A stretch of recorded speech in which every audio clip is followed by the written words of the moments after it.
You are not tired because life is hard. You are tired because you never stopped carrying everything. There was a woman named Helen. She was 52 years old, and from the outside, her life looked stable. She had a husband, 2 grown children, and a home that was always clean. She paid her bills on time, remembered birthdays, kept things organized, and rarely complained. People often described her as strong, but strength, when carried too long, becomes invisible.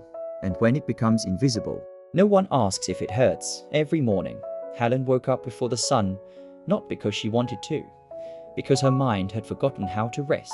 Before her feet touched the floor, her thoughts had already begun. Things to do, things to remember, things to fix. Her day didn't start with energy.it, started with weight. She moved through her routine the same way she always had, quietly, efficiently, without hesitation. Breakfast, cleaning, messages, planning. Her husband depended on her in small ways that had become normal over time. Her children still called when they needed help. There were always things that required her attention, and Helen always responded. At some point in her life, she had learned something without realizing it. If she didn't carry things, things would fall apart. So she carried everything. At first, it made her feel needed. Then it became expected, and eventually, it became exhausting. But she didn't stop, because stopping felt dangerous. If she slowed down, something might be forgotten. If she rested, something might go wrong. If she let go, someone might be disappointed. So she kept going, even when her body felt heavy, even when her chest felt tight, even when her mind refused to be quiet. At night, when the house was silent, everything she avoided during the day returned. She would lie in bed, staring at the ceiling, and her thoughts would begin again. You didn't do enough. You should have done better. You're falling behind. The voice never left. And because it had been there for so long, she believed it. One afternoon, something shifted, not dramatically, quietly. Helen was standing in her kitchen holding groceries. The washing machine was running, food was cooking, and her phone kept lighting up with messages. Everything was normal, completely ordinary, and then suddenly, she couldn't move. The weight became too much, not just the tasks, everything. Years of pressure, years of responsibility, years of being the one who holds everything together. The grocery bag slipped from her hand. She sat down slowly. Her chest tightened. Her breath became shallow, and for the first time in years, she stopped. She didn't fix anything. She didn't distract herself. She didn't push the feeling away. She just sat there and let it be real. Tears came quietly, not dramatic, just honest. And in that moment, a question appeared. When was the last time I rested? Without guilt, she didn't know, because every time she tried to rest, her mind told her she shouldn't, that she needed to do more. Be more, carry more, and that was the moment she realized something. She wasn't just tired from life.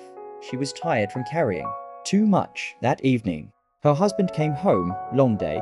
He asked casually. She looked at him for a moment. She almost said what she always said. I am fine. But this time, she didn't. I'm tired, she said. He nodded without really hearing it. We all are, and just like that, the moment passed. But inside Helen, something stayed open that night. She couldn't sleep, not because her mind was loud, but because something inside her had finally stopped pretending. She stared into the darkness and remembered something her grandmother once said. When your arms hurt, it is not because you are weak. It is because you have been holding too much. Helen closed her eyes, and for the first time, she allowed herself to believe it might be true. The next morning, Helen did something different. She didn't rush.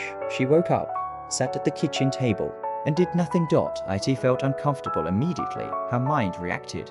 You're wasting time. You should be doing something. The voice was familiar, persistent, but this time, she didn't follow it. She sat still. Her tea grew cold. The room filled with morning light, and slowly, something changed. The thoughts didn't disappear, but they softened. And in that softening, she noticed something she hadn't in years. Silence. Real silence. Later that day, she went outside for a walk, not because she had a plan, because she needed space. She walked without thinking, past familiar streets, past places she had seen 1,000 times but never really noticed. Eventually, she reached a small garden. It was quiet. There were trees, a path, and a small pond in the center. Helen sat on a bench. At first, her mind became louder again. Old thoughts returned, things to fix, things to worry about, but this time, she watched them. She didn't chase them, and slowly, they passed, like clouds. A few minutes later, she noticed an elderly monk near the pond. He was standing still, watching the water. There was something about him that felt calm without effort. He noticed her and smiled. "May I sit?" he asked. Helen nodded. They sat in silence for a while. Then he said, "You look tired." Helen gave a small smile. "I am." He nodded. "But not because you've done too much." She looked at him. "Then why?" He said gently, "You're tired because you've been carrying things that were never yours." Helen felt something shift. "What do you mean?" she asked. He pointed lightly toward her. "You're carrying expectations. You're carrying fear. You're carrying the need to be everything for everyone." He paused. "And none of that belongs to you." Helen looked down. "I don't know how to stop." The monk nodded. "You don't stop everything," he said. "You begin by putting one thing down." He picked up a small leaf and handed it to her. "What are you holding right now that you don't need?" Helen thought for a moment. Then she said quietly, "The feeling that everything depends on me." The monk nodded. "That one is very heavy." She exhaled slowly. "I don't know how to let it go." He smiled gently. "You don't let it go by force." He looked at her calmly. "You let it go by seeing that it isn't true." That stayed with her because she had lived as if it were true. If she didn't carry everything, things would fall apart. But what if that wasn't completely real? They stood and walked toward the pond. The water moved slightly. "Look," he said. She did. Her reflection was unclear. He touched the water. Ripples spread. "Your mind is like this," he said. "When it keeps moving, you cannot see clearly." The water slowly became still again. Her reflection returned. "It doesn't need to become something new," he said. "It only needs to become still." Helen stood there, watching the water, and for the first time, she understood something simple. She didn't need to fix everything. She just needed to stop disturbing her own mind. That night, Helen lay in bed again. But something was different. Her thoughts still came, but she didn't follow them the same way. She noticed them, and in noticing, she created space. "You still have problems. This won't last." The thoughts came, but they didn't feel as powerful. She took a breath, then another, and slowly, her body relaxed. The next morning, she returned to the garden. The monk was there again. "You came back," he said. Helen nodded. "I noticed something," she said. "My thoughts didn't stop, but I didn't believe all of them." The monk smiled. "That is the beginning of what?" she asked. "Freedom," he said. She felt that word settle inside her. "But I still feel tired," she admitted. He nodded. "You will," he said. "Then what's changing?" He answered simply, "You are no longer adding more weight." That made sense, because she realized something important. Her life was not just heavy. She had been making it heavier with every thought she believed, with every expectation she accepted. The monk picked up a small stone. "Hold this," he said. She did. "It's light," she said. He added more stones. After a few moments, her hand became heavy. "Your life is like this," he said. "You keep adding things without asking if you need to." Helen opened her hand. The stones fell. Relief came instantly. Small, but real. "That felt better," she said. He nodded. "Because you let go." She looked at him. "What if things fall apart?" He answered calmly, "Some things will." Her chest tightened slightly. "But not everything that falls apart is a loss." He paused. "Sometimes it is what frees you." Helen sat quietly because she had spent her whole life holding things together, even when it hurt her, even when it wasn't hers. The monk stood up. "Walk," he said. They walked slowly. "Look at the trees," he said. "They are not trying to be anything else. They don't prove. They don't compare. They don't carry what isn't theirs." He looked at her. "And yet, they are enough." Helen felt something soften inside her, because for the first time, she considered a new possibility. What if she didn't have to carry everything to be enough? They returned to the pond. The water was still. Her reflection was clear. And in that moment, she understood something simple. She didn't need to change her entire life. She just needed to stop hurting herself by holding everything. And for the first time in years, she felt lighter. For a while, Helen thought she understood not everything, but enough to feel lighter. She still had responsibilities still had things to do, still had people who needed her. But something had changed. She no longer reacted the same way when a thought came. She noticed it when pressure appeared. She paused when the urge to carry everything returned. She questioned it, and because of that, her life felt different, not easier, but quieter. And then something happened, something she couldn't control. It was a phone call early in the morning, the kind of call that immediately tightens your chest. Helen picked it up. Her daughter's voice was shaking. "Mom, I need you." Everything inside Helen reacted instantly. The old pattern: urgency, fear, responsibility. "What happened?" she asked. "There's a problem. I don't know what to do."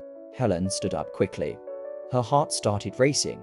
Her mind began building scenarios. Fix this. Go now. Take control. The same voice, the same instinct, the same weight returning. And for a moment, she almost went back completely, back into the version of herself who carries everything, who fixes everything, who forgets herself. But then, something small happened. She paused just for a second, and in that second, she remembered the stones, the pond, the voice of the monk. "You are not the things you carry." Her breath slowed slightly, not fully, but enough. "I am here," she said calmly into the phone. Her daughter continued speaking, overwhelmed, emotional, confused, and Helen listened, really listened, not preparing a solution, not rushing to fix, just listening. That alone felt different, because for years she had listened in order to respond. Now she listened to understand. After a while, her daughter stopped talking. Silence filled the line. "Mom, what should I do?" she asked. Helen felt the old pressure rise again. Say something. Fix it. Give the answer. But this time, she didn't rush. She took a breath and said something unexpected. "What do you feel is right?" There was a pause. "I don't know." Her daughter said. "That's okay." Helen replied softly. Another pause, and then something shifted. Her daughter began to think. To speak more slowly. To explore her own thoughts. And in that moment, Helen realized something important. She didn't always need to carry the answer. Sometimes, she only needed to be present. The call ended. Helen stood still for a moment. Her body was still tense. Her heart was still beating fast. But something deeper inside her felt steady, because for the first time, she didn't take everything on. Later that day, she returned to the garden. The monk was there. As always. Calm. Unmoving. As if nothing in the world could rush him. "You look different," he said. Helen sat down beside him. "I almost went back," she admitted. He nodded. "You will." Many times. She looked at him. "I thought I understood," she said. He smiled gently. Understanding is not the same as living. That made sense, because in the moment of pressure, everything she learned had almost disappeared.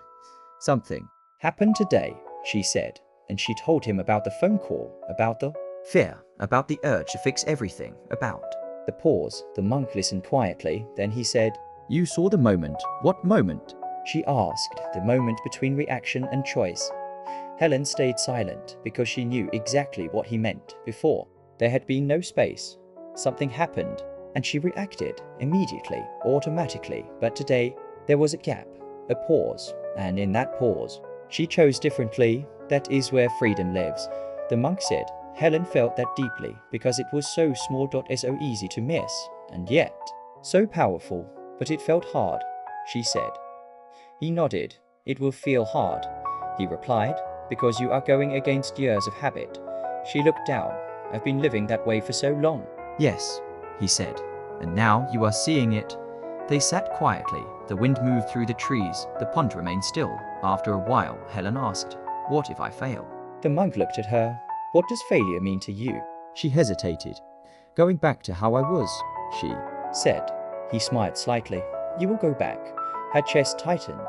"But not completely," he continued, "because now you are aware." She exhaled slowly. "Awareness changes everything," he added. Helen looked at the water, still, clear, and she realized something simple. This was not about becoming perfect. It was about becoming aware. Aware of what she was carrying. Aware of when she picked it up. Aware of when she could put it down. And that awareness gave her choice. The monk stood up. "Come," he said. They walked slowly along the path. "No, One can carry nothing, he said. Helen looked at him. Life will always bring something to hold. He paused. But you must choose what is yours. That stayed with her, because she had never chosen. She had accepted everything, taken everything, carried everything without question. And now, for the first time, she had a choice. They stopped near the pond again. The water reflected the sky. Calm. Still. Tell me. The monk said. What are you still holding? That is not yours. Helen closed her eyes. She didn't think. She felt, and slowly answers came. Other people's expectations, old guilt, the need to be perfect, the fear of disappointing others. She opened her eyes. A lot, she said quietly. The monk nodded. Then begin again. He said, put one thing down. Helen took a deep breath, and for the first time, she didn't feel overwhelmed by that idea, because she didn't need to fix everything. She just needed to begin. One thing, one moment, one choice at a time, and that was enough. For a few days, Helen felt different. Not completely free, but lighter. She still had responsibilities, still had moments where her mind tried to pull her back. But now, there was space, and in that space, she could breathe. She began doing small things differently. When her phone rang, she didn't rush immediately. When someone asked for something, she paused before saying yes. When her mind told her she wasn't doing enough, she questioned it, and slowly, something inside her softened. But life does not stay still for long. One evening, everything shifted again. Helen was sitting quietly in the living room. The house was calm, for once. Nothing was urgent. And then her phone rang. This time, it was her husband. His voice sounded different. Tense. Helen, I think I made a mistake. Her body reacted instantly. That familiar tightening in her chest. What happened? She asked. There's a problem with the finances. I didn't realize. It's bigger than I thought. Helen stood up slowly. Her heart began to race. Her mind moved quickly. Fix this. Figure it out. Take control. The same pattern. The same instinct. The same weight. Trying to return for years. This would have taken over completely. She would have stepped in immediately, taken responsibility, carried everything. But now, there was a pause, just a small one, but enough. She closed her eyes for a moment and took a breath. The monk's voice appeared in her memory. You must choose what is yours. Her heart was still beating fast. The fear was still there, but something deeper was steady. I'm here, she said calmly. Her husband began explaining.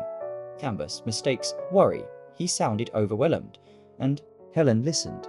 Really listened, not preparing to fix, not rushing to take control, just listening. When he finished, there was silence. Helen, what should we do? He asked. The question hung in the air, and with it, the weight. The old version of Helen knew exactly what to do. Take charge, solve everything, make it right. But the new Helen paused. She took another breath and said something she had never said before. We will figure it out. Together. There was a long silence on the phone. Not confusion. Something else. Relief. Because for the first time, she didn't take everything onto herself. She didn't carry it alone. She shared it. That moment changed something. Not just in her, but in their relationship. Because for years, her strength had allowed others to lean too much. And now, her awareness created space for balance. After the call ended, Helen sat down. Her hands were still shaking slightly. The situation was still real. Nothing had been solved yet, but something inside her felt different. She wasn't collapsing under it. She wasn't drowning in it. She was present, and that made all the difference. The next day, she returned to the garden. The monk was there. As always, still, calm. You faced something, he said. Helen nodded. Yes, she sat beside him and told him everything about the call, about the fear, about the moment she almost carried it all again, and about the choice she made. The monk listened quietly, then he smiled. You are learning, he said. Helen looked at him. It didn't feel like learning, she said. It felt like fear. He nodded. Learning often feels like fear, he said, because you are stepping out of what is familiar. She understood that, because carrying everything had been her identity, and letting go felt like losing control. But what if things go wrong? She asked. The monk looked at her calmly. Things will go wrong, he said. Helen exhaled slowly. But they always have. He continued. And You survived, that was true. Life had never been perfect. Problems had always existed, and yet, she had always believed she needed to prevent everything.to control. Everything.to carry everything. The monk pointed toward the pond. The water was slightly moving. Again, life moves, he said. You cannot keep it still. He looked at her. But you can choose not to fight the movement. Helen stared at the water because she realized something important.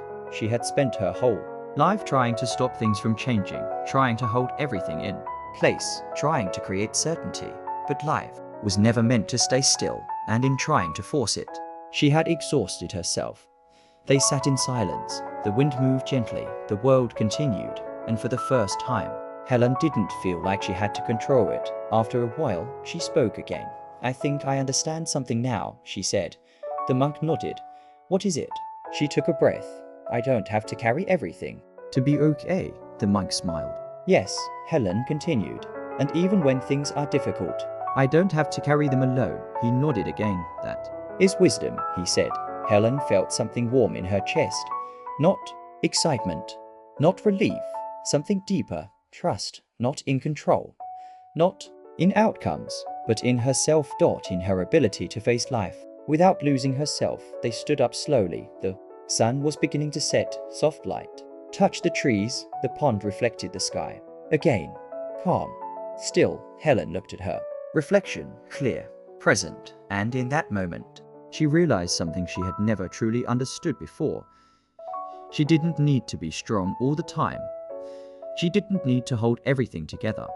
She didn't need to carry the world.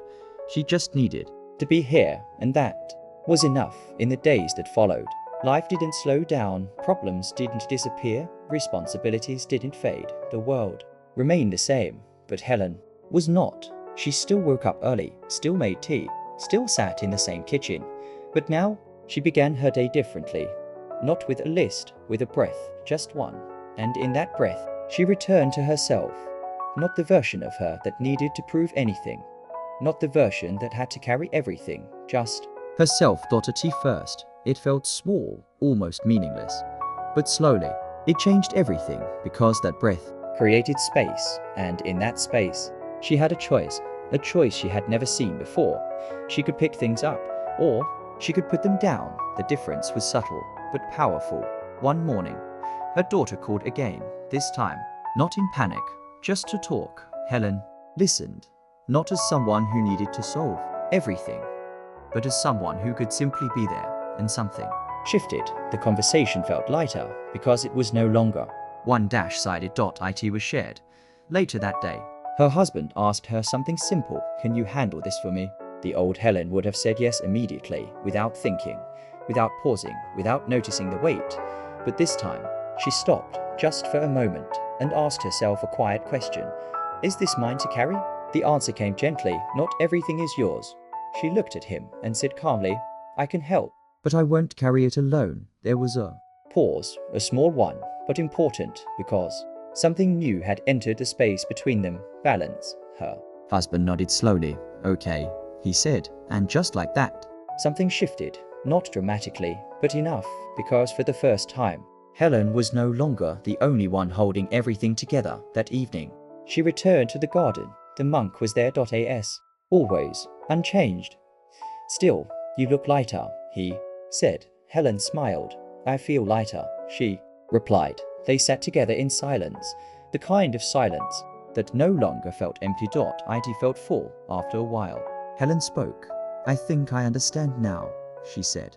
The monk looked at her. What do you understand? She took a breath. That I was never tired because life was too much. She paused. I was tired because I was carrying more than I needed to. The monk nodded. Yes, Helen continued. And I thought if I didn't carry everything, everything would fall apart. She looked at him, but that wasn't true. He smiled, gently. No, she exhaled slowly. It just felt true. Silence settled between them. The wind moved softly through the trees. The pond was completely still, and for the first time, Helen saw it clearly, her reflection. Calm, not because life was perfect, but because she had stopped fighting it. What if I forget? She asked. The monk smiled. You will, Helen laughed. Softly, but then you will remember again. He continued. She nodded, because now she understood something deeper. This was not a destination, not something she would achieve once and keep forever. It was something she would return to. Again, and again, and again. The monk stood up slowly. Life will still bring you things, he said. Responsibilities, problems, emotions. He looked at her one last time, but now you know. You do not have to carry all of them.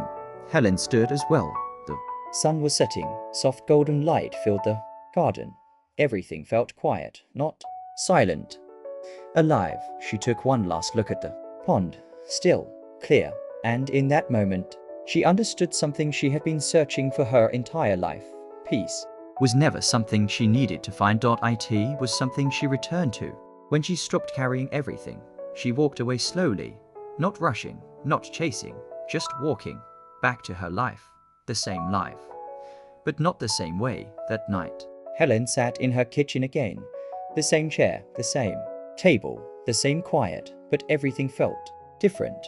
Not because the world had changed, because she had. Her mind still spoke, thoughts still came. But now, she saw them, and because she saw them, she didn't have to follow them. She smiled softly, because for the first time in years, she was not inside the weight. She was free from it. Not completely, but enough, and that was enough. You're not tired because life is hard. You're tired because you never stopped carrying everything. The moment you put it down is the moment you finally feel free.